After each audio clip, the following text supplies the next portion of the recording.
Hello everyone, welcome to Sanmarga classes. 20ನೇ ಪ್ರಶ್ನೆ, ಸಮುದಾಯ ಎಂಬಂತಹ ಚಾಪ್ಟರ್ ಇಂದ ಕೈಗಾರಿಕೀಕರಣದ ಪ್ರಮುಖ ಪರಿಣಾಮ ಯಾವುದು?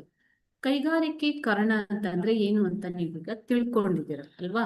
ಸೊ ಇದು ಸರಕು ಮತ್ತು ಸೇವೆಗಳ ಉತ್ಪಾದನೆಯಲ್ಲಿ ಉಂಟಾಗುವಂತಹ ಬದಲಾವಣೆಯೇ ಕೈಗಾರಿಕೀಕರಣ.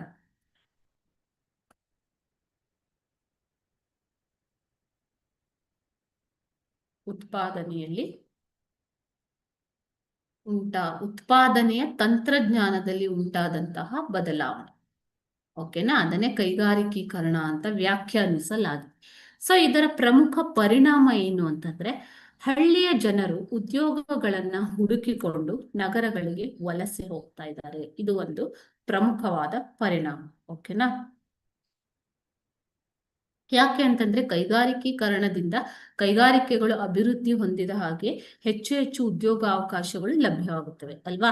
ಸೊ ಹಳ್ಳಿಯ ಜನರು ಕೃಷಿಯನ್ನೇ ಅವಲಂಬಿಸಿರುವುದರಿಂದ, ಕೃಷಿ ಅನ್ನೋದು ಒಂದು ಸೀಸನಲ್ ಅಂತ ಹೇಳ್ತೀವಿ ನಾವು, ಒಂದು ನಿರ್ದಿಷ್ಟ ಕಾಲದಲ್ಲಿ ಮಾತ್ರ ಇರುವಂತಹ ಕಾರ್ಯ. ಓಕೆ, ಸೊ ಹಾಗಾಗಿ ಹಳ್ಳಿಯ ಜನರು ಉದ್ಯೋಗಗಳನ್ನ ಹುಡುಕಿಕೊಂಡು ನಗರ ಪ್ರದೇಶಗಳಿಗೆ ವಲಸೆ ಹೋಗುವುದು ಸಾಮಾನ್ಯ ಆಗಿದೆ. ಓಕೆ,